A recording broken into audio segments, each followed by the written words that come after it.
Good afternoon, folks. We are back. Don't let the pictures fool you on the screen, though. It may be sunny now, but there is one massive black cloud behind us which is coming over. We had a look at the Met Service forecast, thanks to Met Service. Not a sponsor of the show, by the way. Well, it kind of is a show, isn't it? Yeah, it is. We've created it now. The Wizard and Shoey, or Shoey and Wizard.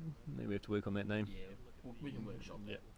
But it looks like there's going to be rain until at least 4 PM today. So good news is you've got us to keep you company until we get the cricket back on. I'll hand over to Dom now, or the Wizard. So we've got a special guest with us. Awesome, thank you, Shoey. And we do have a very special guest with us.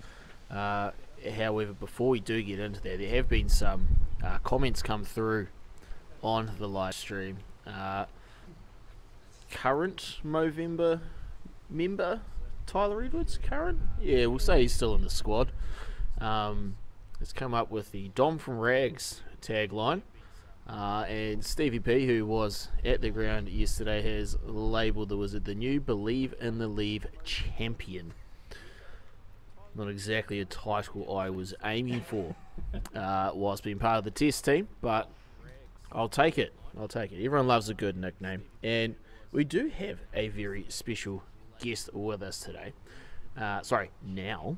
And I am just doing a little bit of fact checking with Shoey just to see if we do have a few different answers already that we can talk about. But we do have Lofty with us. So Lofty, mate, thank you for joining us. I do believe there's a little bit of a shoehorn to get you out here. You seem to be the only one that had actually finished lunch once we had left the pavilion. So I appreciate you joining us today, mate. How's today going for you? Oh, but a bit stop and start, isn't it? It's you get ready to get out there, and wait, we've sort of finished for the day. We're going to wait to get out in the field, but that's okay. It's okay. Good Tucker, keeping us going. It's all good. Yeah, to be fair, we have been very well looked after in terms of catering whilst we have been out here at St. Paul's the last 2 days. Now, Lofty, the bloke to my right in Shoey, he hasn't had the opportunity to go out and bat in what can only be described as an absolute minefield. I had a slightly short stay, a little bit longer than Shoey, but slightly short stay. You spent a bit of time out there yesterday. How did you find it batting out there? Yeah, that is probably the longest I've ever batted in cricket. I'm more of a T20, let's just tee off sort of guy. So this is completely out of my realm. But and actually, it was only my second time ever playing on grass. Oh, nice. A bit of a fun fact. So yeah, it's like it was even just where you place your feet. Like it was holes everywhere. I was trying to figure out where to play that, and then the bounce is obviously a bit different to an artificial pitch. But yeah, I think I'm glad we batted first, because I think batting last is going to be a bit of a challenge for the Seddon lads. Yeah, I have a funny feeling that about to be a day 2 pitch wouldn't be your usual day 2 looking pitch. No, it's I think once it gets a little bit more into it, especially our spinners, they're gonna be licking their lips a bit. You can sort of, even with the Seddon spinners on day 1, they're having a bit of luck. So I think you get to sort of day 3, day 4, the likes of Babs and co are going to be might be in the wickets column, I feel. I feel they definitely will be, because Stifler was getting through quite a few good overs yesterday from the St. Davies Road end. But in terms of how you felt batting out there, like you said, it's your second time playing out on grass, and it's not exactly the easiest pitch to be batting on, period, let alone if you're not used to the conditions. Did you have many or any conversations with your batting partner out there without getting too frank with the question, like, mate, what am I supposed to do, or what should I be looking at while I'm out here? I know he didn't last long out there, but old Luke Wright, he when he was out there and I was batting with him, he was very good at just sort of going, right, what's your plan? How are you getting through it? Because the young guy that cleaned me up, he was quick, man. He was probably up there with one of the quickest bowlers I've faced. I do believe that was the same bowler that did bowl what has been labelled the ball of the Test match as well. Yeah, wow. That's up for debate, I'd say. But no, it was good having someone like, even Roundy when I batted with him at the start, it was just, you know, like, where's your shot? Where's your scoring shots? You know, just kind of keep me in check, which is kind of what I needed, you know, especially with not batting for long periods of time usually. And especially when, you know, the shots are, well, scoring runs are sort of harder to come by with tight fields. So, no, it was a good learning experience, that's for sure.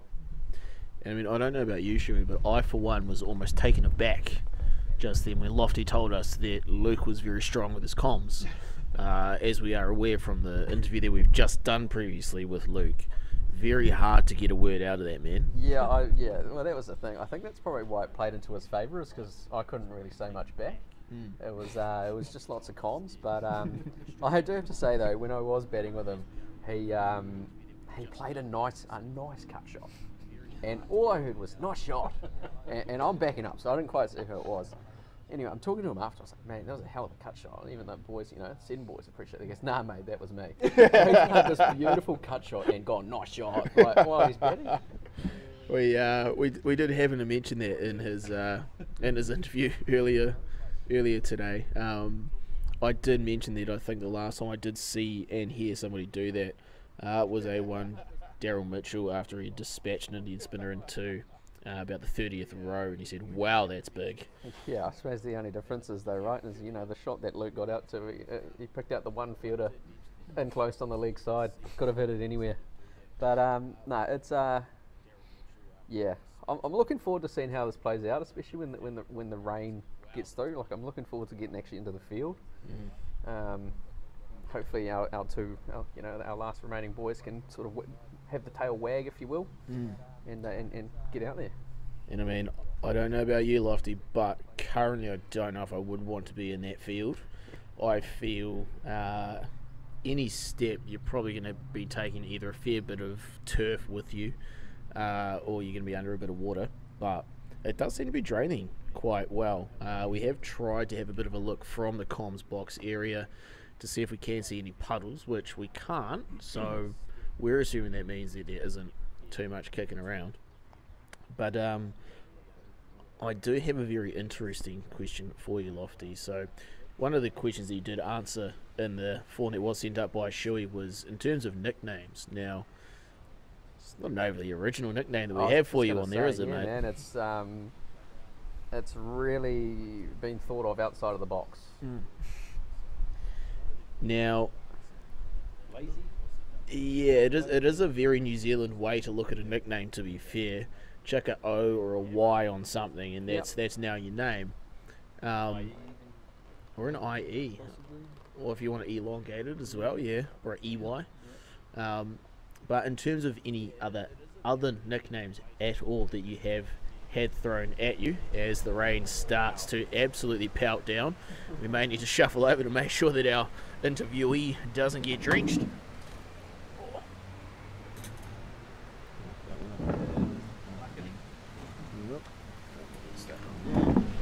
Oh, jeez. Oh, doesn't matter where we go in the comms box, we're getting saturated. Oh, yeah, this is gnarly weather that has just moved in, viewers. Very windy and incredibly heavy rain that has just come through out of nowhere. It's just kind of the story of the day though, really, isn't it? Like, this is only a really 2-3 minute shower, and then that blue sky is going to come out, and just story of the day. Yeah, unfortunately this shower very heavy that is coming through, but yeah, like you said, Lofty, unfortunately we have had quite a lot of that already today. But the groundsmen that we've got here at St. Paul's have done a fantastic job. The theory going around the Movember 11 changing room is that they have somebody on speed dial just further down the road. Possibly could be the great man KJ down at Seddon Park, giving updates just before they tend to hit St. Paul's in terms of the weather directions. So fortunately, in terms of pitch preservation, we've got everything covered, but in terms of actually getting some cricket done, I feel like we're missing out on a lot of overs today. Yeah, I don't think much will be played at this point. I mean, we do have the ability to play later in the day, but who knows? Because it is coming in hard and it's coming in fast. So whether the outfield dries in time, I guess we'll wait and see. But yeah, I mean, either way, I think it kind of plays into our favour a little bit. Just keeping that pitch on, keeping that pitch under there, and yeah, it'd be good to get out there tomorrow on a dry field. The next couple of days are looking good, but there even was a call from one Craig Bullock in the chat earlier today of, you know what, maybe we just declare now and really confuse them. What are your thoughts on that, Lofty? oh, nah, because I don't want to get wet. Yeah. The joys of Short and I sweet. suppose the joys of being batting when it's raining is that you just sit in the dry, in the dry. You don't have to, especially wearing wool. I don't really want to smell like a bit of a wet dog all afternoon. Yeah, we are very privileged to not only be playing for the Movember 11, but to be wearing the very comfortable and very warm Movember jerseys, which Bully does keep a very close eye on, as well as one of them has almost made it into my cricket bag. There were several messages. Yeah, the Movember 11 recently had a tour of Northland up in lovely Cobham Oval, and I don't know if we made the mistake, but we made Dom the tour manager. So what that entails was getting the kit bag and making sure all the kit comes back with the kit bag. So I don't know how many messages I got from Dom saying, would you mind if one of these went missing into my bag? Talking about our lovely Movember kit that we have, especially the woolen vest, and that's probably a prized piece of it, is it not? Yeah. Sorry, that was just my 2 cents into that conversation. Yeah, I think the thing where you went wrong there, Shoey, is you made Don the tour manager. Yeah. It just screams shambles from the get-go. And Lofty, I'm not actually sure if you're aware, with the test last year, the Wizard did have a slight complication with his playing top. It was suggested that if we were to attempt to clean our gear whilst playing in a test match, to make sure we don't use any direct heat in terms of drying said gear. So once we did get back to our accommodations at the Settlers Motel, the Wizard apparently didn't, but thought he had checked the heater 3 times to make sure it was not on, so it could just rest over the heater whilst going to dinner, to come back from dinner and find the shirt melted against the heater, which then gave him a giant hole in the back of his playing top. So again, not only was the Wizard made tour manager, he was also placed in charge of the kit. Very dangerous exercise in my opinion, but as I'm sure as Shoey is nodding along, all the pairs of pants came back. Not a single one of them has been burnt.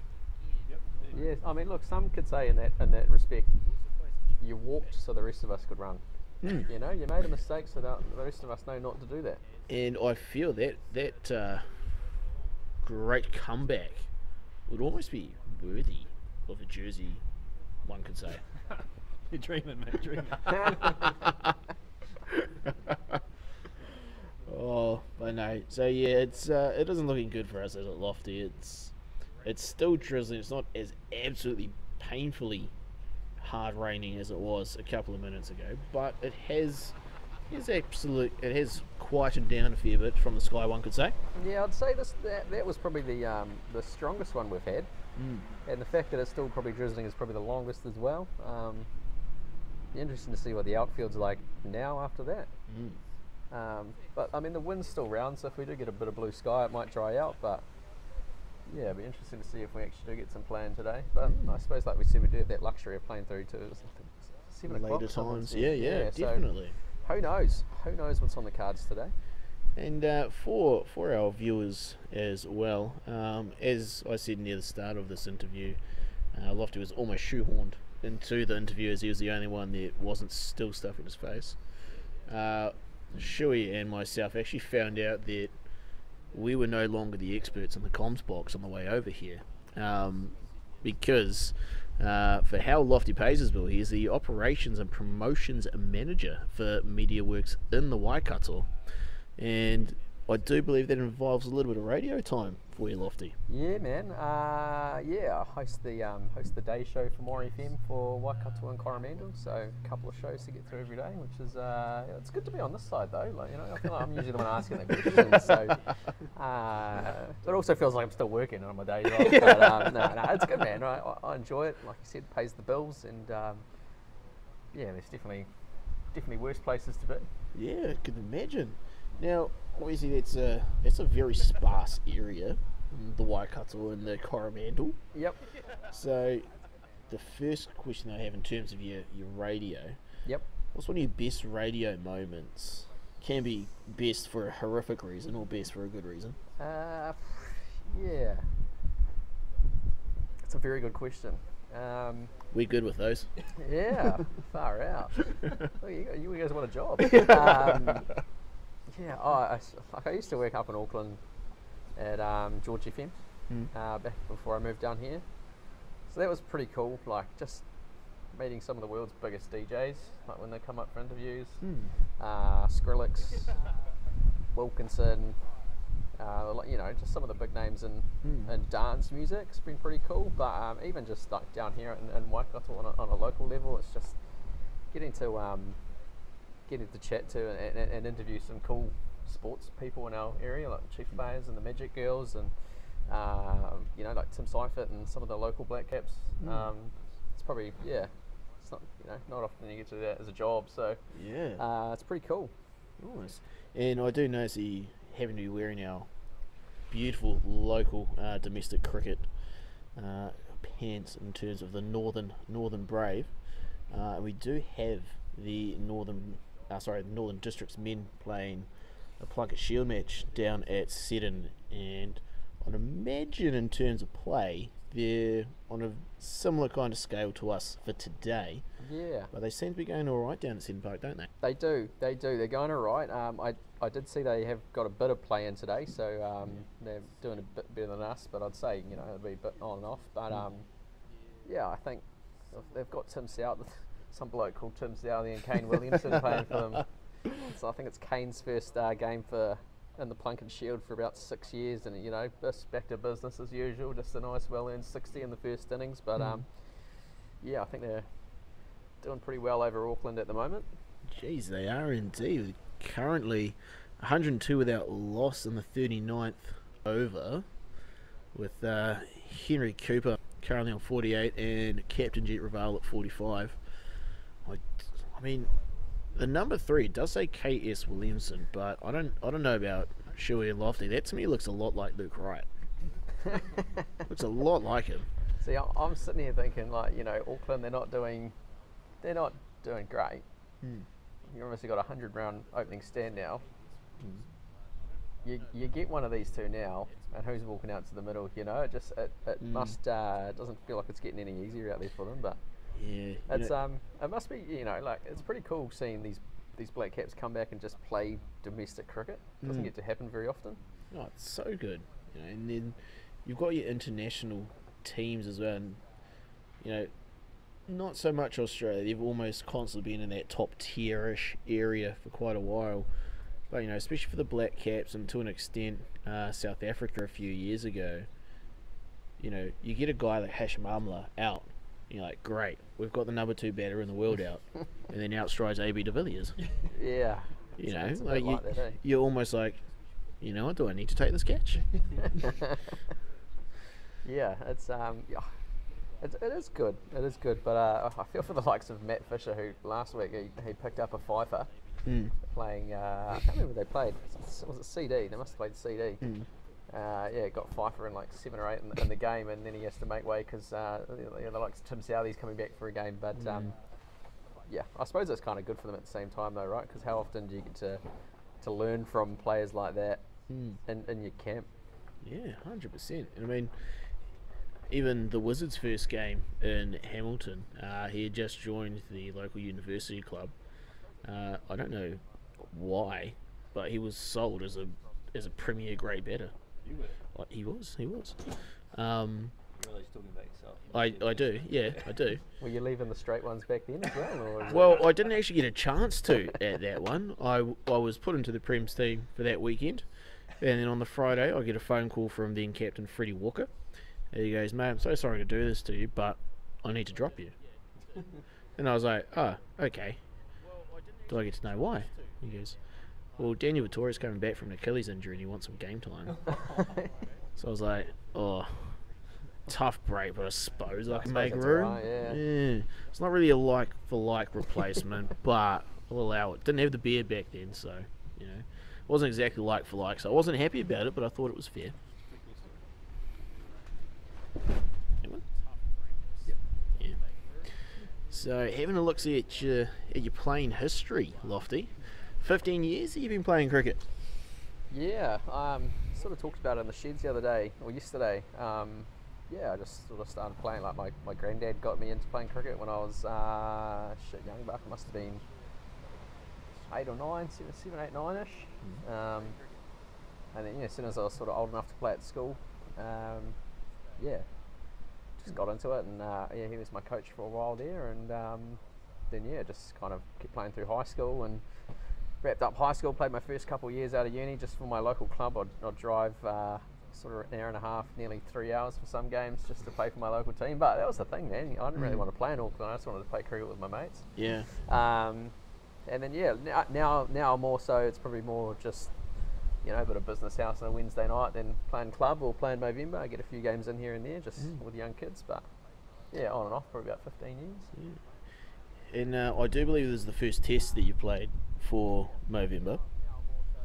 You did unfortunately miss the first game. Can you tell us what happened there? Yeah, I the inaugural test as well played in Tamahiri. I fortunately enough got selected and started my fundraising campaign, and then about 2 weeks out I got pretty crook and sort of in and out of hospital, and then they took my appendix out basically.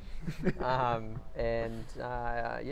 just like, "Sorry mate, you won't be able to play," so I had to miss out on the first one, which is a bit of a shame, but did end up getting a game in for Movember that season against Waipuna Valley, so ended up getting the cap, which was good. But so playing this test is kind of like 2 years in the waiting, really. Like get all the excitement built up for your first one, and then it doesn't really happen for 2 years. So and you're saying Papa got you into cricket as well, and I do believe that he was going to be.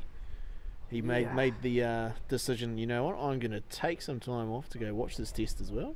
Shit, he was pissed off, man. He worked for himself, to be fair, so it's not like he, put the application in. He drove a truck and he did what he wanted to do, so he's just, I won't book anything at this time. And then, sure enough, I was like, "Oh, sorry, Chief, I can't play." So, I was like, so he had to go to work, which is, but ruins the week a bit, doesn't it? Yeah, it really broke up his week. But then it rained the whole most of that test anyway, didn't it, Shoey? So it's not like he would have been watching much, but yeah. Sure. So back to your regular cricketing now. Yep. And you love your business house. Yeah, this is the thing. I've got a 3-year-old at home, so by the time I work 40 to 50 hours a week, and then try and get out and play a whole day of cricket on a Saturday, the missus is kind of like, "Hold your horses there, buddy." So I just try and I don't think I've seen Shoey's head nod as aggressively after that comment. So I don't know if I try and play where I can. Like I might get 2 club games in a year, and then 1 or 2 Movember fixtures here and there, and that'll be me. But ideally I would love to play more, but it's more just business house on a Wednesday night these days for one short cricket club.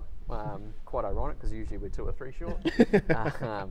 But it's good fun. I get to play with my uncle, which is pretty cool. So nice, man. And what are you usually doing in your business house team? Are you the chief run scorer? Are you the chief spinning or seam option? Are you the chief chat in the outfield? I kind of do a bit of this, bit of that. You kind of nailed the head on all of it there. Like I go out there and bat, but bear in mind I'm playing with like 40-year-old blokes. To be fair, if you are 2 or 3 short instead of the 1 short, sometimes you do need to do everything. Yeah, so I mean, I am the leading run scorer. I'm not. It's just a bit of a humble brag there. Yeah, as you could see on the camera there, Tim, he did get a little bit bigger when you said that. Yeah, so I can't know if I can fit through a door now. Actually. My hand's gotten a bit big. Yeah, then everyone has to bowl 2 overs, so I just bowl a bit of seam, and then when our keeper has to bowl, I chuck the gloves on. But yeah, no, it's good. Like, you know, finish work and just go for a run around. Yeah, good good fun. short, sharp game. Yep. I do also see that you've made a debut for the Waipuna Valley Wombats. Yep. Well, I have actually. It's last year against Northern Districts under-17s, and yeah, I think they were just a bit short on players last year, and yeah, I just had a Sunday where I was able to sneak out of the house, so I went down. It's a bit of a yeah, it's good fun. I think we batted first, and yeah, Carl, the skipper there, goes, "Hey mate, can you go out and open the batting?" I was like, "Oh, okay." I don't really want to, but okay. But yeah, I think I hit like 45, and then just tried to tee off on a straight one and got skittled. Leg stump went flying. Yeah, unfortunately, sometimes people do miss a straight one there, Shoey. I don't know. Correct me if I'm wrong, Shoey. Here is there a difference between missing a straight one and leaving a straight one? There is a massive difference. Yeah. Fortunately, mine wasn't straight. Mine kicked back in, as has been described by the ball of the test match multiple times. We might need to pull up the replay here. I don't think there was much jag on that at all. I'll see if I can hunt for it, eh? I can promise both of you that link is flying around in every Kaipaki chat that is currently available. Oh, but no, it is, I would say it's looking slightly promising because I saw somebody walk out, but I do believe that it's just somebody coming out to grab their drink bottle. The St. Paul's ground staff have emerged. However, they have not made any further movement past the pickets around the outside of the track. So yeah, look, it's I mean, one of them's got the kit on, which is good, but then again, I think he also had his kit on at lunch. I don't know if he's just prepared to be, ready, set, go. That's we're out there, but well, I think old Diesel from the far end is just very keen to get back out there again.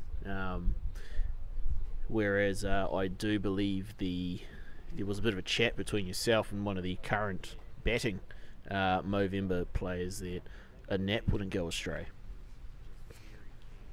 yeah, yep. I'm just keen to get out there, eh? I'm keen to get out there.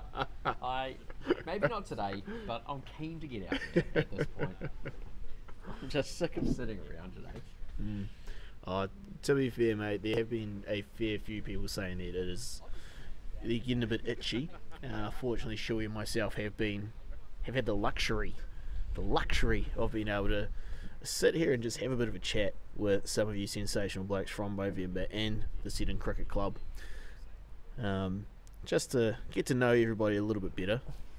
There was also a request to have a second camera set up so that our viewers could actually see the interviews happening. However, due to a technical misplacement of said second camera by Shoey, Shoey was just he was on Fortnite last night, and he was streaming away. Misplaced the camera.